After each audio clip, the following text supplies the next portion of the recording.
I am a psychiatric nurse. Early in my career, I worked at a residential mental health facility. There was a resident. He was an elective mute, which simply means that he didn't/wouldn't/couldn't talk, but there were no pathological findings as to why. He had spoken earlier in his life and in fact seemed quite normal back then, with the notable exception of being close to 7 feet tall.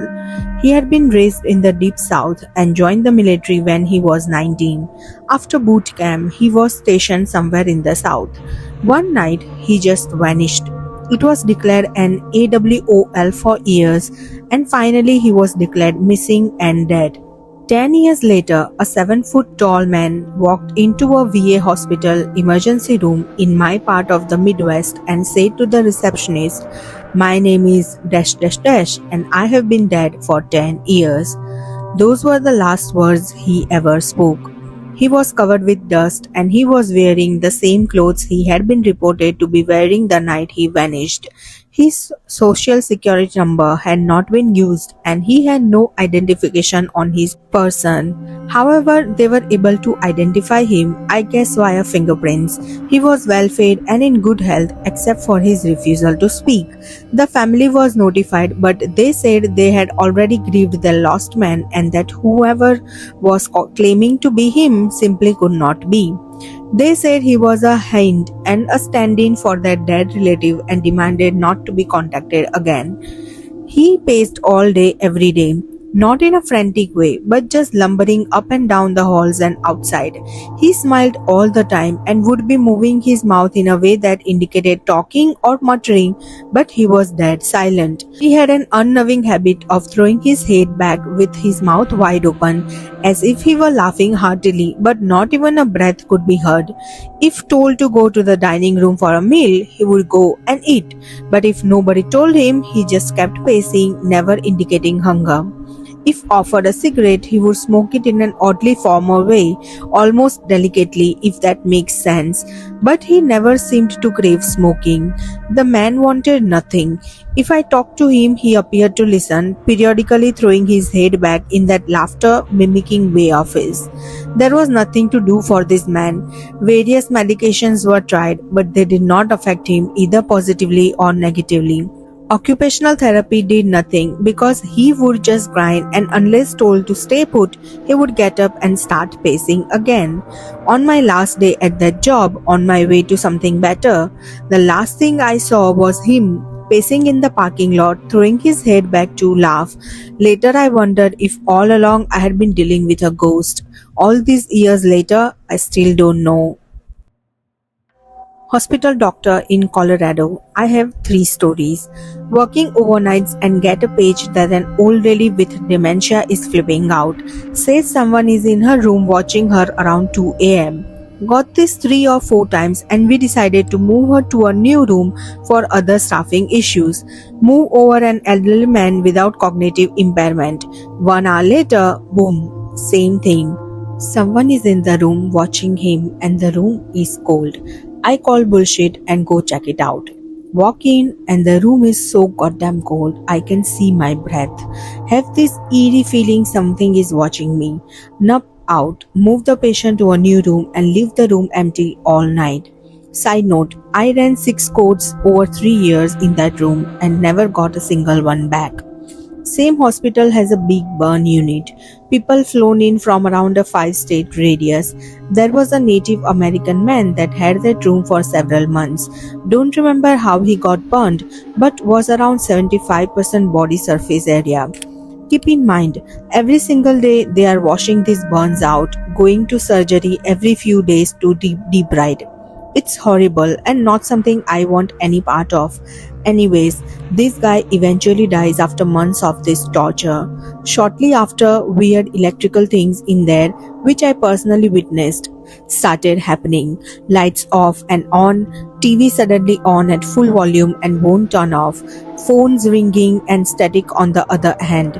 The RNs would literally walk in the room, say his name and cut it out or stop, and I kid you not, whatever it was would stop. Every single patient in that room for months after talked about seeing a Native American man. It got so bad that the hospital administrators legit called in a Native American shaman from his tribe to cleanse the room, had a ceremony and everything, and after that it never happened again. This one creeps me out the most. Working at a different hospital, and the on-call room is an old repurposed ICU room. Old hospital that expanded and they redid the old rooms. I am in there asleep in the chair at 5 am. The nurses would sometimes pop their head in the room, so I blocked it with a trash can. I am drifting off to sleep when the door opens and someone walks in. Kinda look like my partner that is supposed to be relieving me, but 2 hours early. Strong feeling it's a female for some reason. Anyways, it walks over to where I'm sleeping, leans over and hisses in my ear the worst goddamn sound I have ever heard. Sounded like an Aztec death whistle. Shit's creepy. Didn't know it at the time but heard it later. I shake myself awake and I'm freaked out. Figure it's just a night terror. But realize the door is pushed all the way open and the books are holding it open. Never slept in there again. You may not believe me, but these things all happen to me. Hospitals are weird places. Almost everyone that works nights has a hospital ghost story, but they aren't likely to tell you because it makes them seem crazy. My auntie used to work as a nurse on a palliative care ward in a hospital. She always used to tell us this story about several strange things that used to happen when she worked night shifts. She worked the night shift with 2 other nurses on the left wing of the ward. The wing was made up of 2 sections with 8 beds in each. They had 8 patients in room 1 that evening. The nurses had looked after one particular gentleman for a while. He didn't often get many visitors as his wife had died several years earlier and he had lost touch with his daughter, so they quite often kept him company. He always used to ask the nurse to leave a light on by his bed so he could read if he couldn't get to sleep, or for the TV to be left on low. Apparently, he liked the voices in the background and it comforted him knowing someone was there. For these reasons, they moved him to the empty room 2, where they came in to work around 9 pm so the noise/light wouldn't bother the other patients. This became a little routine when second room was empty. My auntie and the 2 nurses started their shift as usual one evening and sadly discovered that the gentleman had passed away earlier that afternoon.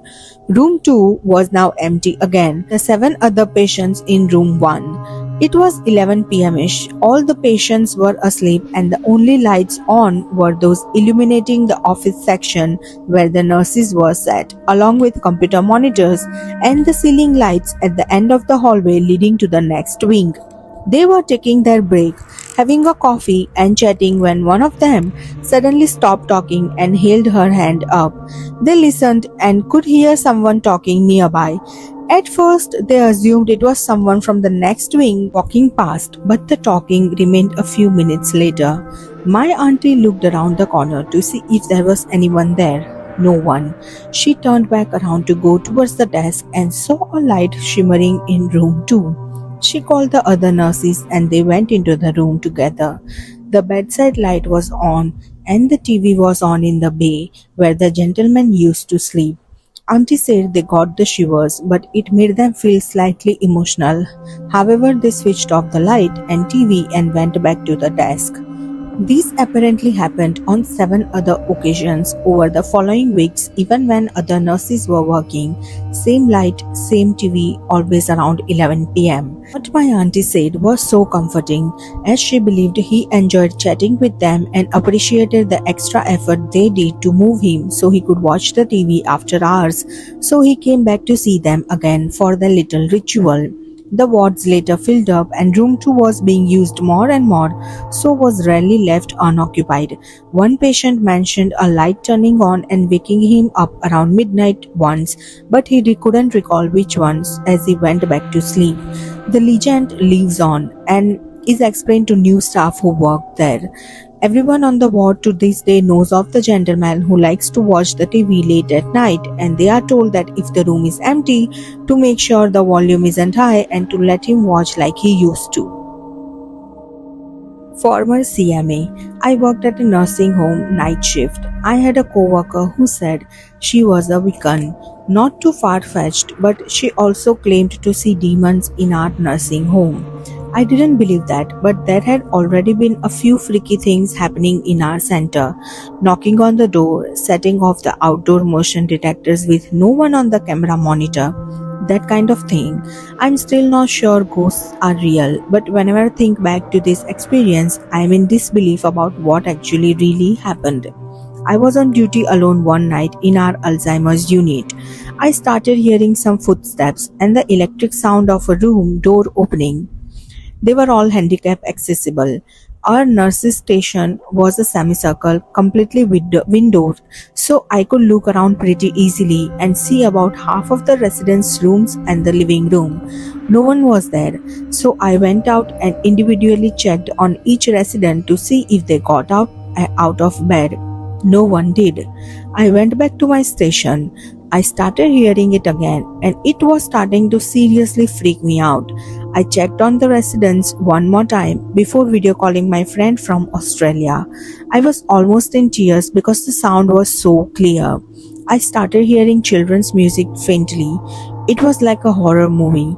Then I looked to my right and saw one of the residents staring at me through the window.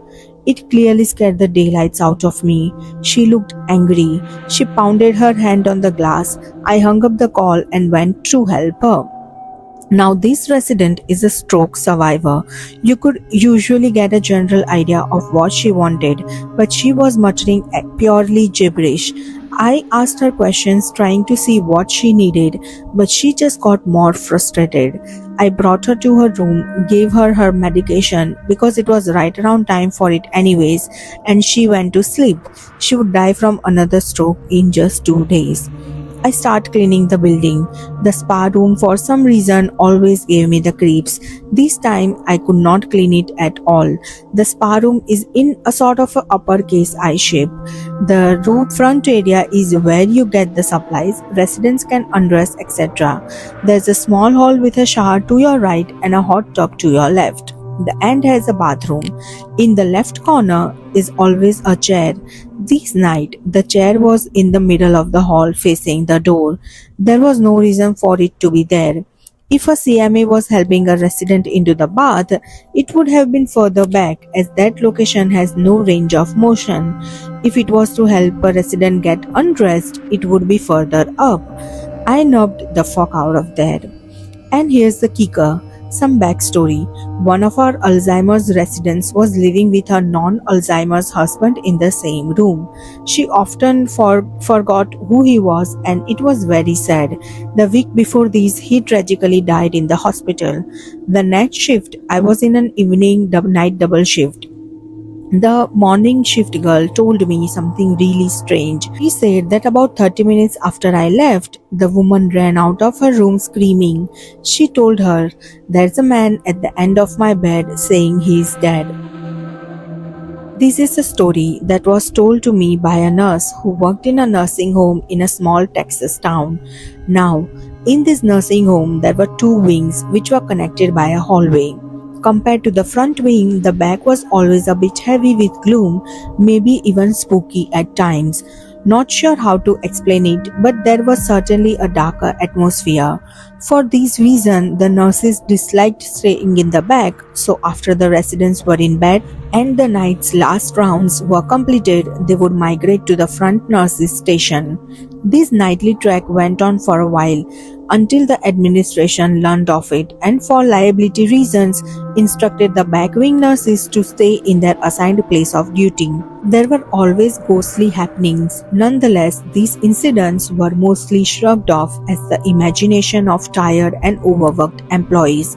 But there was one incident in particular that was quite terrifying and witnessed by several people. One resident, Mr. Gomez, was rumored to have been into witchcraft throughout his life. Late at night, Mr. Gomez, according to reports from other residents, would creep into their rooms like a serpent born of hell. He would slither on his stomach, his arms at his sides, his eyes would be rolled back in his head, his tongue darting in and out of his mouth, flicking the air like a human snake. He would crawl under the beds and try to push them off.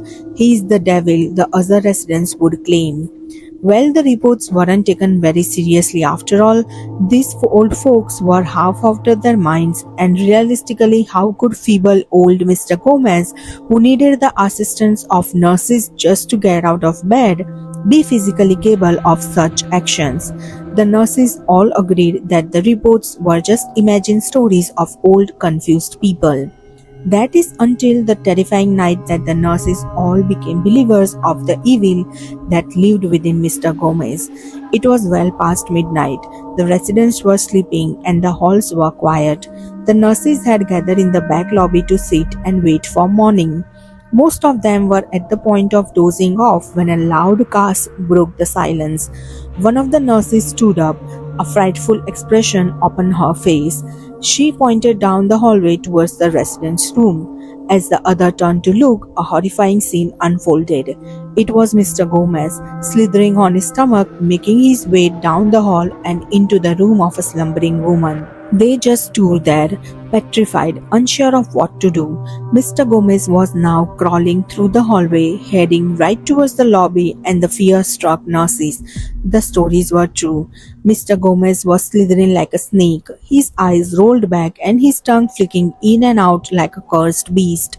They watched as he snaked through the lobby furniture, crawling between chair legs and hissing at the shocked women. The nurses all ran up the hallway to the front desk. Doors to the back wing slammed shut as the last one passed through.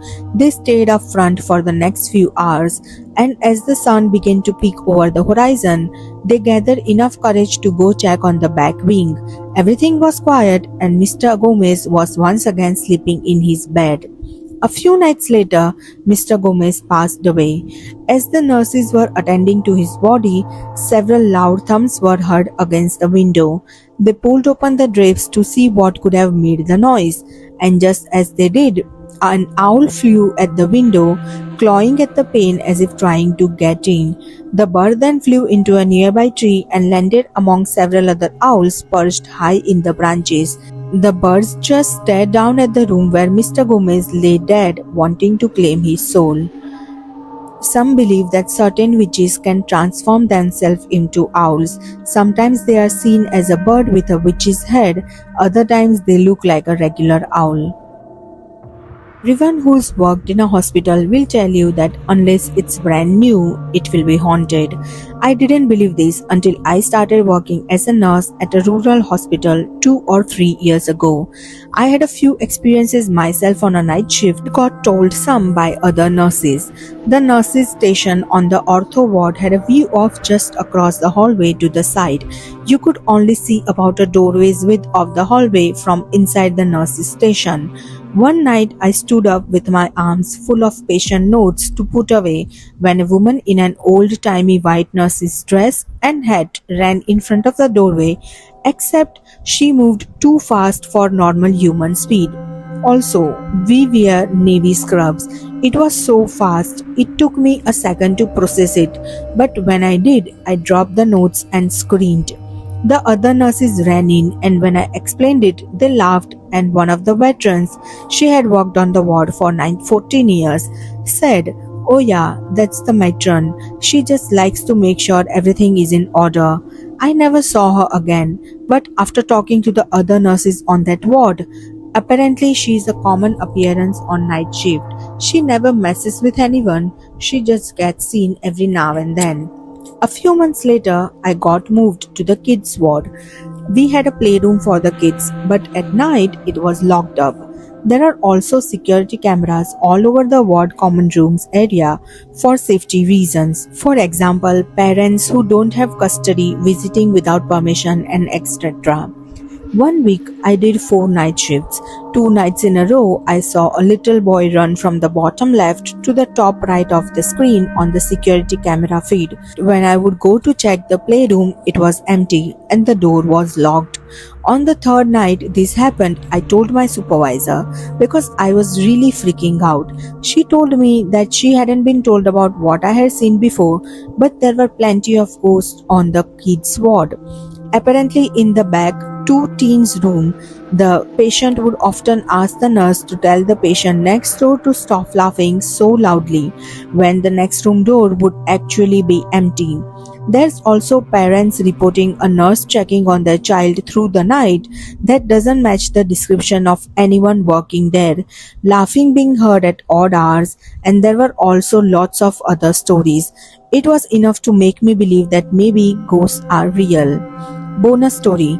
Working in the nursery one night, I was bottle feeding a baby and chatting with the other nurse who was originally from India. I asked her about ghosts and she told me that at the hospital where she worked in India, there was a nurse who was bottle feeding a baby at night and she fell asleep, dropped the baby and it died. It was completely an accident, but the poor woman felt so guilty about it that she ended up committing about 6 months later. The nurse told me that since then, some nurses have reported that if they are feeling really tired while holding babies at night, they'll feel a little light tapping on their shoulder to wake them up. This woman wasn't going to let it happen to anyone else. I work as a nurse in a post-surgical unit in the biggest hospital in my city. Patients come from hundreds of miles away to get their operations here. The surgeons are known to be the best.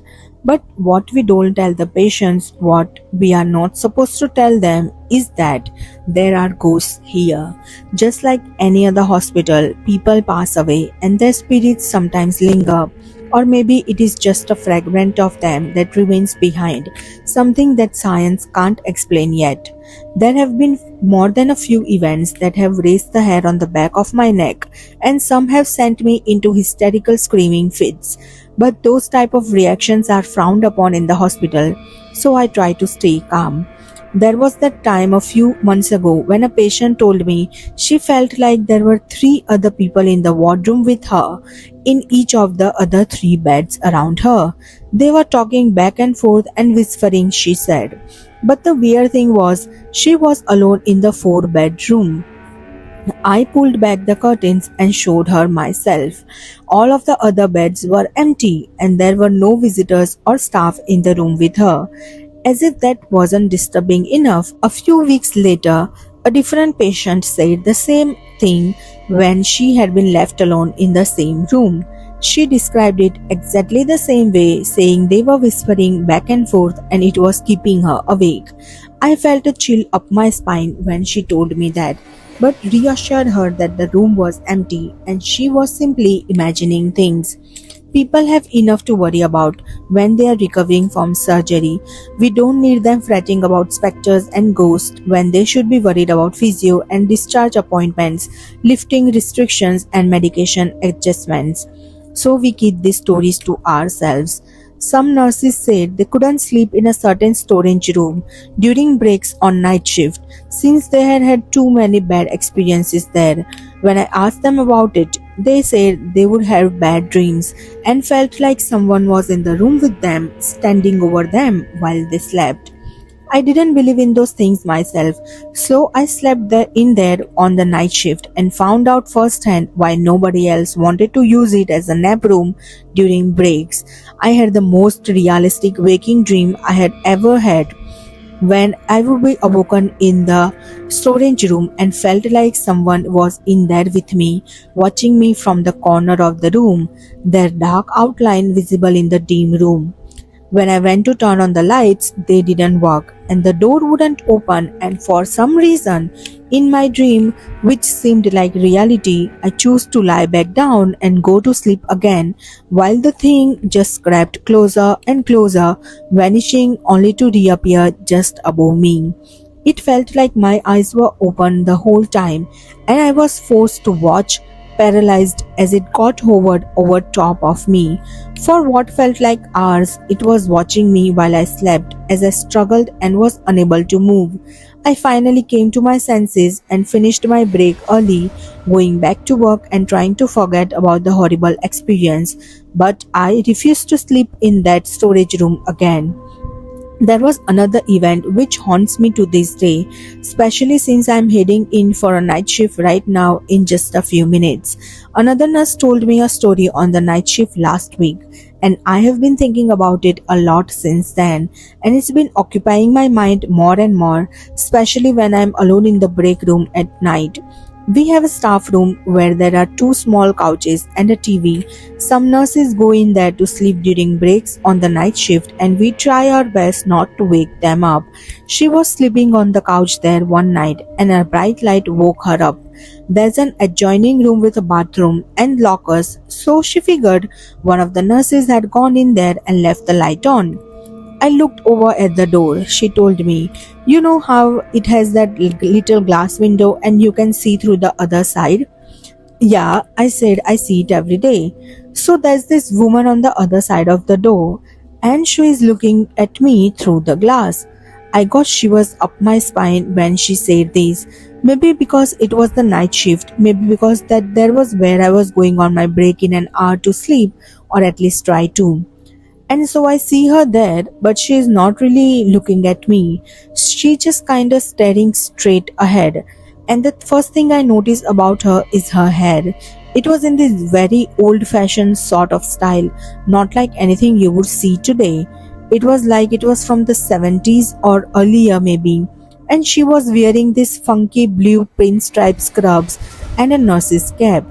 Nobody wears a cap anymore these days, and those scrubs, they looked like the ones in the lobby, how they have the ones on display from way back when.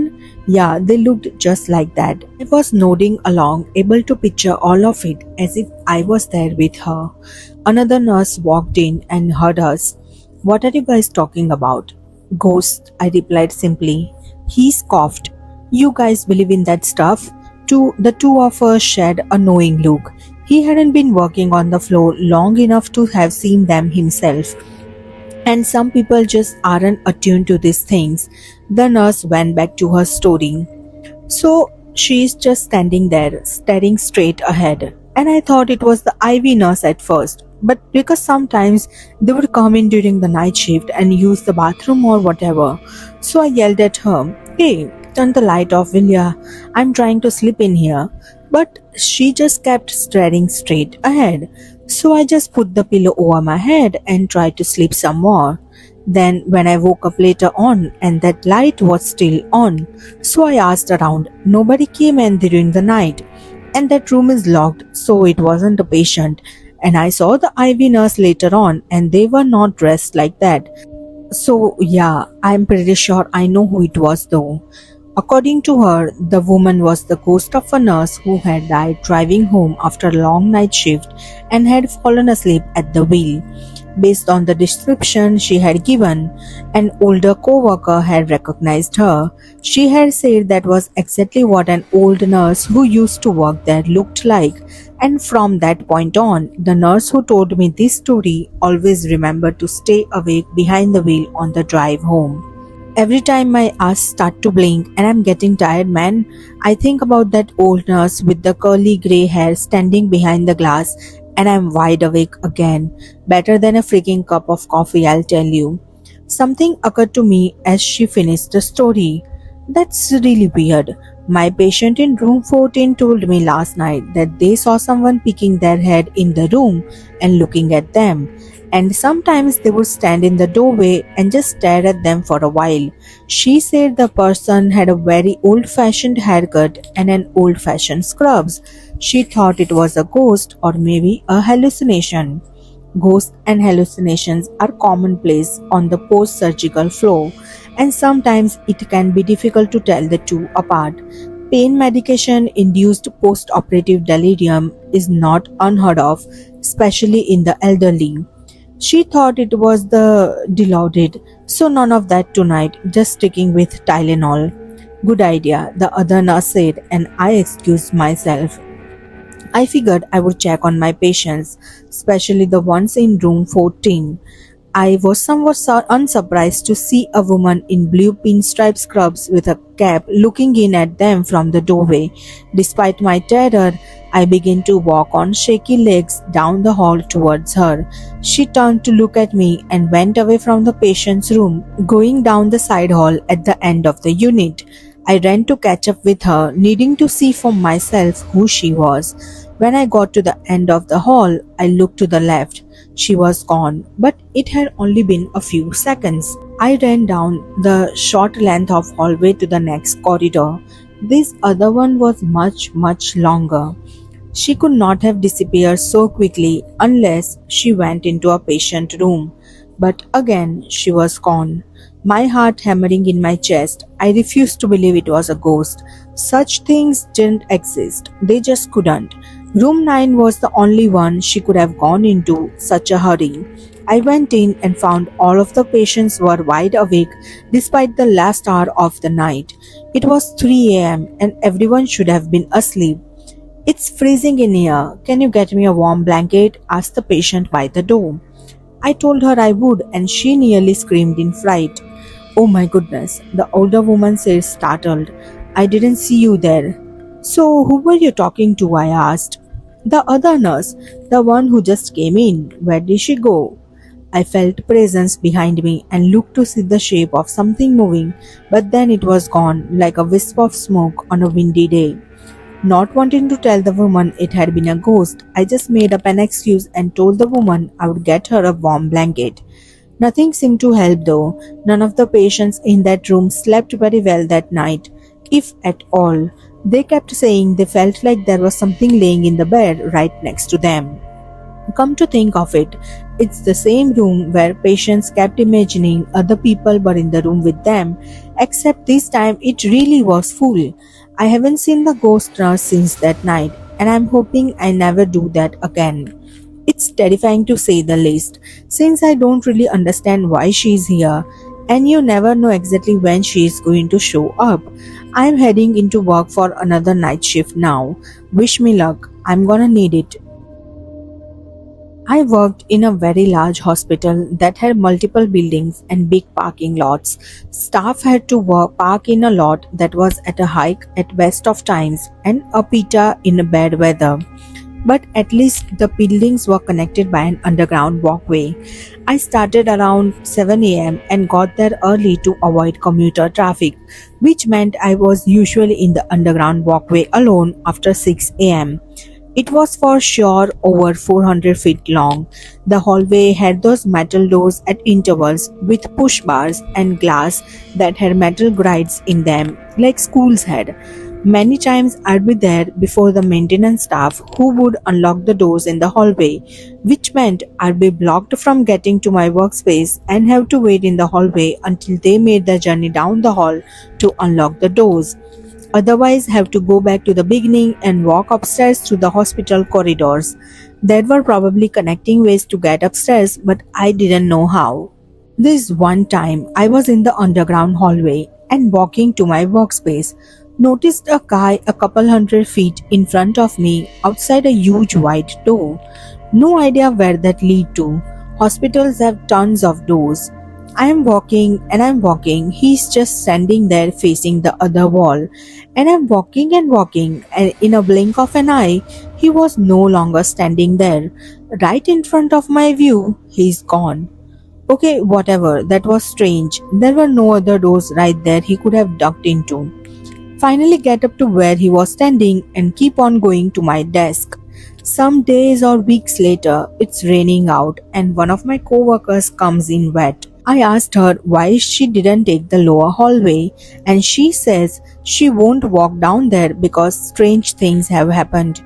Asked for more info, and she says she's worked there for years and many workers have seen people standing there and then vanish in a blink outside the door. What door? The big white door? Yes, she says that's the morgue door, and she's having none of that after seeing someone blink out of existence as she was walking down that hallway. I casually asked other workers if that was the morgue door, and they confirmed. Yikes, but I kept using the hallway anyway. Not gonna walk in the rain or snow. Ghosts, get out of my way. I've got places to be and things to do. I worked at a vet, so around animal deaths instead of people deaths, so a bit different than other stories. Also, it's a long story. When I was a teenager, I worked at a vet clinic that also boarded animals. I had the keys and worked alone at night after they closed and in the morning before they opened. So it was usually dark. I cleaned up the whole place, top to bottom, sweep, mop, disinfect, laundry, refill mats, etc. Basically got everything clean and ready for when it was open. I also took care of all the animals. I walked the dogs, did the litter boxes, clean the cages of all the animals, feed and water them, give them meds, and etc. I usually stayed a bit after I was done just to play and cuddle with them too. Some days there were tons of animals and all the cages were full, and some days they didn't have any animals and I just had to get the office clean. The way the office was situated was a long office. There was a front door that led to the front waiting room, then two doors at the back of that room that led to the two rooms on one on each side where the vet saw the patients, then a door at the back of those rooms that led to one bigger room with sinks, mats and stuff. Then a door at the back of that led to the grooming area and the area with cat and other small animals, cages, then the operation room, and finally the back, which was half utility and half the dog cages and dog runs. Then a door that led to the outside where the office backed into a park where I walked the dogs. It's kind of hard to explain. So it was a long office with connecting doors to the next room that led to the next room, then swinging doors and the next room, etc. Coming in the front and you couldn't see the back or past the closed doors to the next room. But the dogs could hear you from the back and you could hear them going crazy. I never knew coming in how many animals were there until I got to the back. One day I came in and it was so quiet, no barking, but I could hear the unmistakable clicking sounds of nails from a big dog walking around on the tile floors in the back somewhere. I just thought that one of the dogs had gotten out and was walking around. No big deal, but I just needed to go get him or her and get back them in the cage. I walked to the back and I didn't see anything in the first room, so I kept going because I could still hear the clicking clacking of nails walking around on the floor. So I went to the next room, nothing. Then the next, nothing. Then the next, nothing. As a matter of fact, there were no dogs that day at all. The cages were empty. I was freaking out because I could still hear it. When I was in the back, it sounded like it was coming from the front and vice versa. I looked everywhere, but there were no dogs anywhere. I was freaking out because I couldn't find it, but I wasn't really scared. I felt nothing ominous or ill intentioned or anything. I finished cleaning and went home making sure I locked up really well.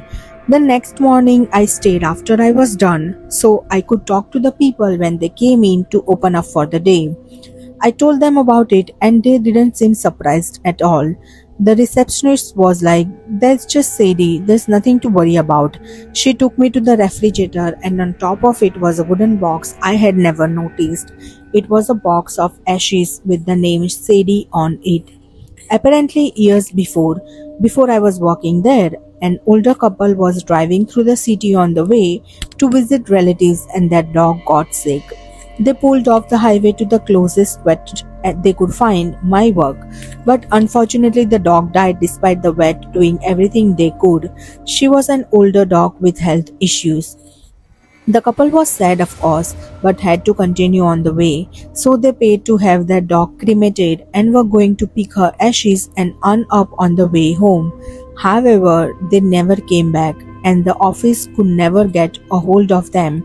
So the vet just kept the ashes in the office, I guess just in case they ever came back. Since then, everyone once in a while, people that worked there would hear a dog walking around or see a dog out of the corner of their eyes and they just assumed it was the ghost of Sadie. Apparently, Sadie was a nice dog and her ghost was too, and there was never any ill or nefarious feelings associated with her. I only worked there a little bit after that and I never saw her again, but I do think she was a nice spirit that just liked to play with people and didn't want to be alone sometimes, so when there was no other animals there she come out to say hi to the people. I work at a hospital that has been open since 1876. The building I used to work in was the Old Main, which was built in 1910. I am very much a skeptic, but there have definitely been some things that happened that I could not explain. One night, the intercom system started to have this occasional weird buzzing sound every 20 minutes or so. My colleagues inferred it's an old building, something must have broken, and put in a work order for the facility staff to check it out. The next night, it was worse, louder, and more frequent. The third night, it was yet again louder and more frequent, and now accompanied by the lights flickering every time the buzzing happened. As a joke, my colleague and I downloaded some ghost hunting applications, and that's when things took a turn for the strange.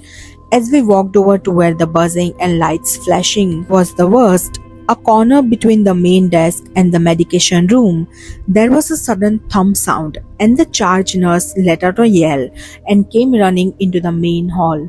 She said that the thump was from behind a door that we all realized that night we had never seen open, nor was it labeled. Still thinking it was just an odd occurrence and being skeptical, we pulled out the ghost apps and started to run them. Immediately, both of our phones with different apps lit up and started making alarm sounds and saying there were ghosts nearby. One, which was an AR type app we had pointed at the door, said spirit detected and showed a small human outline next to the door. The phone said to ask the spirit a question. She asked, "What do you want?" No one heard any response at the time, but the door then began to shake violently, as if someone was on the other side banging as hard as they could to get out. The flickering, buzzing intercom and door banging continued for the rest of the night. We called security, housekeeping, facility maintenance, groundskeeper, and the hospital supervisor. Nobody had a key to the room. There was nowhere to see into the room except a privacy frosted window on the door, and nowhere it was visible from another location as it was 3 floors up. All through the night, about every 15 to 20 minutes, the buzzing on the intercom would occur, the lights would flicker, and the door would be shaking with banging noise as if someone's life depended on getting out of that room. We emailed the department manager regarding this, including a video of it all occurring during the time we had the ghost apps running. In the morning, the department manager was able to find a key for the room in her office. She emailed us that they had both called a Buddhist priest and a Catholic priest to bless the room.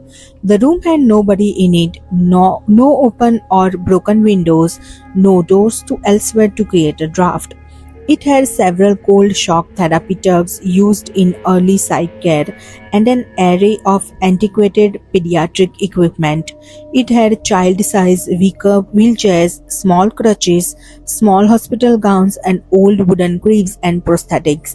Apparently, a long time ago, this area was the pediatric ward, and it looked like no one had been in that room for years, if not decades. Upon review of the footage we took and sent to the manager, when the knocking was occurring, small black shapes were present on the door that no one had seen in person. When my colleague had asked the ghost a question, "What do you want?" a small high-pitched voice could be heard saying, "Mommy." Whatever the priest did worked, because that room remained locked and silent for the next few years until I left for another unit.